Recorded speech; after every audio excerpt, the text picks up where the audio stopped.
दोस्तों हम सभी एक बात तो जानते हैं और उसे मानते भी हैं कि सांसों से ही हमारा जीवन है और सांसों के बंद होते ही हमारी जीवन लीला समाप्त हो जाती है।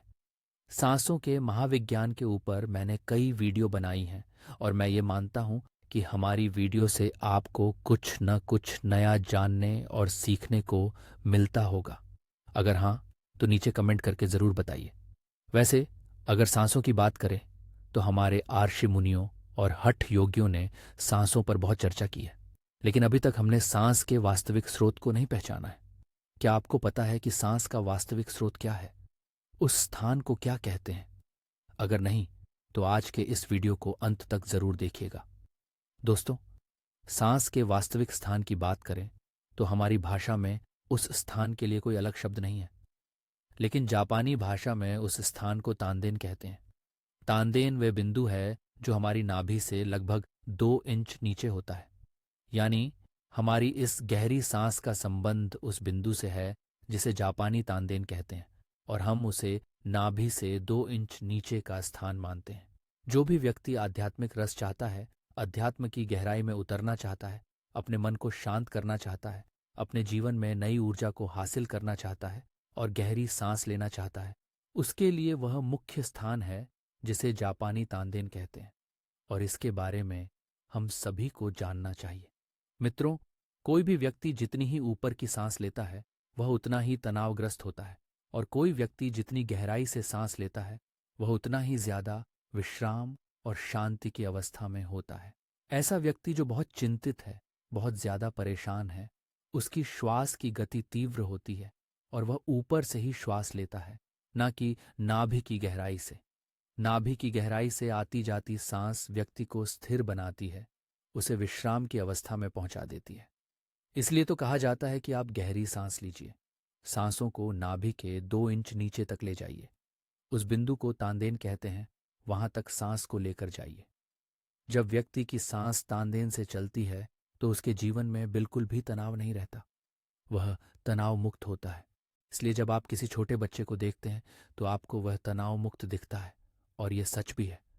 उसे कोई चिंता या परेशानी नहीं है, क्योंकि उसकी जो सांस सदर रही है वह तानदेन से सदर रही है। अर्थात हम नाभि के 2 इंच नीचे से सांस ले रहे हैं। जब भी आप विश्राम की अवस्था में होंगे तो आप ध्यान देंगे कि आपकी सांस तानदेन से सदर रही होगी। लेकिन जब आप तनाव से भरे होंगे, चिंता में होंगे, गुस्से से भरे होंगे, न जाने कितनी चिंताओं से घिरे होंगे, आप टेंशन में होंगे, डिप्रेशन में होंगे, तब आप नोटिस करेंगे कि आपकी सांस ऊपर से ही लौट जाती है। और इस सांस का ऊपर से ही वापस लौट जाना इस बात का सूचक है कि आप अपनी मूल स्थिति से दूर हो गए हैं। लेकिन आज के आधुनिक युग में अवस्थाएं बदल चुकी हैं। लोगों के मन में न जाने कितने प्रकार के विकार आ गए हैं। लोग ये सोचते हैं कि हम सांस को पेट तक क्यों लें। हम सोचते हैं कि हम अपनी सांस को छाती में भर लें और वहीं से लौटा दें। मित्रों, ये हमारे अंदर एक बहुत विकार पैदा करता है। छाती से सांस का लौट जाना मनुष्य की प्रकृति के लिए घातक है। आप देखेंगे, एक स्वस्थ बच्चा हमेशा उसकी छाती नीचे होती है, जबकि उसका पेट उभरा हुआ होता है। जानते हैं ऐसा क्यों है? क्योंकि वह बच्चा विश्राम की अवस्था में है। उस बच्चे की सांस तांदेन से चल रही है, अर्थात नाभि के 2 इंच नीचे से चल रही है। इसलिए तो बच्चे में विकास तीव्र गति से होता है। लेकिन आधुनिक मानव आज अपनी छाती को फुलाने में ही गौरव महसूस कर रहा है। जब कोई व्यक्ति अपनी प्राणवायु को अपनी एकाग्रता के द्वारा नवनीता की चरण सीमा तक पहुंचा देता है तो वह शिशु की तरह कोमल हो जाता है, वह शिशु की तरह प्रफुल्लित हो जाता है। उसके चेहरे पर एक बच्चे की तरह आभा आने लगती है। इसीलिए एक शिशु विश्राम की अवस्था में रहता है, वह अपने तानदेन तक सांस लेता है। यहाँ नवनीता का अर्थ है तनाव शून्य की अवस्था, युवा अवस्था जिसमें आप तनाव युक्त हैं। यही वह अवस्था है जब आपको तनाव मुक्त रहना चाहिए। जब आप तनाव मुक्त होते हैं तब आपकी सांस अपने आप नाभि तक पहुंचने लगती है और आपके अंदर जीवन ऊर्जा लगती है।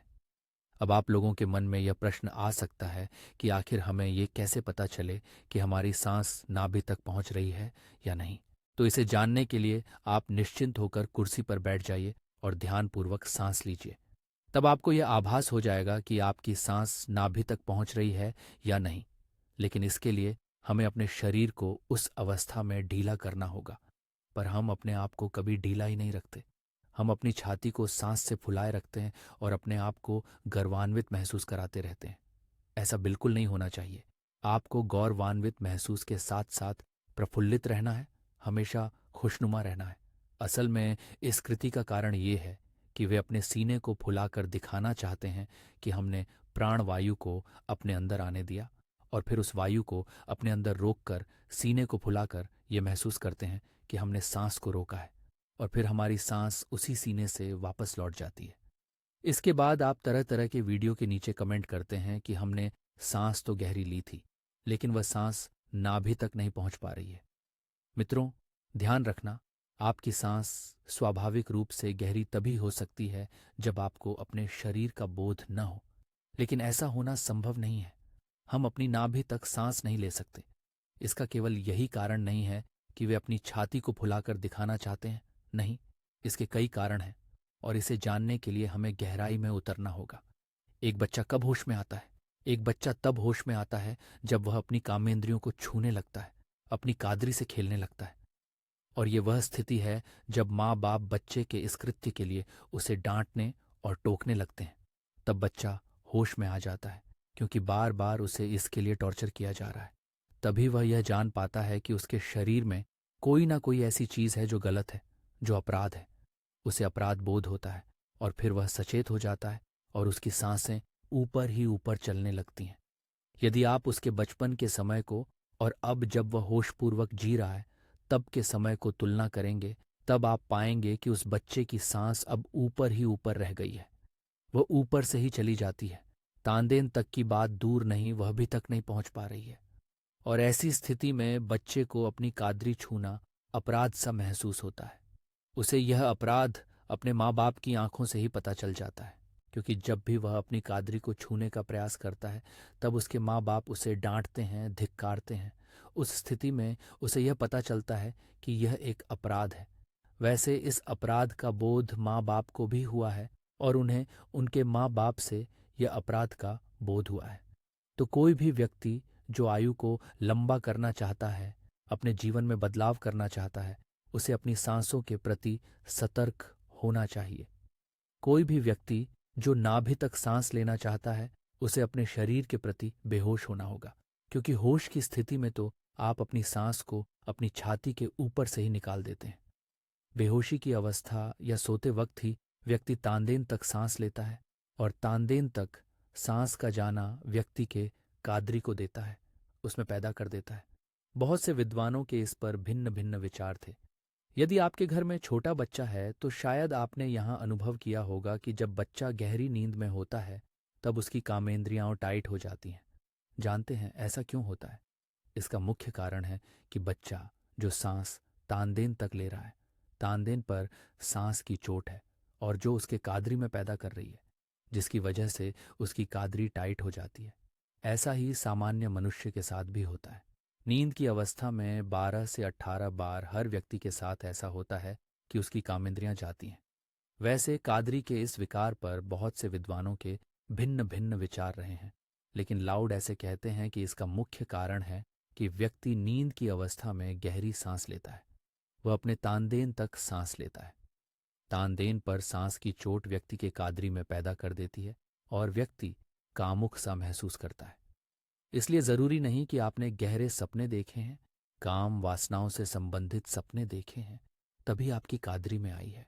नहीं, इसका स्वाभाविक कारण है कि आपकी सांस तानदेन तक सदर रही थी और तानदेन के निकट ही आपकी कादरी है।